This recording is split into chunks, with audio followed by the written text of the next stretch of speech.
प्रिय मराठी, आज तुझा दिवस म्हणे, पण खरं सांगू, तू नसलेला एकही दिवस माझ्या आयुष्यात नाही.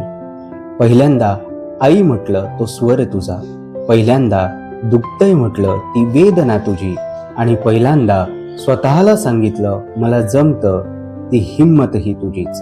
तू म्हणजे संत तुकाराम यांचा अभंग, नदीकाठी बसूनही आभाळाला भिडणारा. तू म्हणजे कुसुमाग्रज यांची ज्वाला, शब्दांनी छाती पेटवणारी.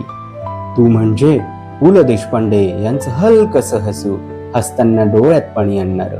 तू म्हणजे सुरेश भट यांची रात्र, शांत पण आतून जळणारी. हो, कधी कधी आम्ही तुला लपवतो, इंग्रजीत स्टेटस ठेवतो प्रेझेंटेबल दिसण्यासाठी, पण मन कोसळतं ना तेव्हा तोंडातून निघतं एक साधं निरागस आई ग.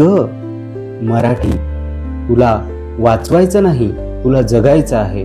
आपल्या लेकरांच्या पहिल्या शब्दात, आपल्या स्वप्नांच्या पहिल्या वाक्यात आणि आपल्या अभिमानाच्या पहिल्या आरोळीत. मराठी दिन कॅलेंडरवर असतो, पण तू माझ्या श्वासात असतेस. तू भाषा नाहीस, तू माझं मूळ आहेस. तू माझी ओळख आहेस आणि तुझ्याशिवाय मी अपूर्णच आहे. धन्यवाद.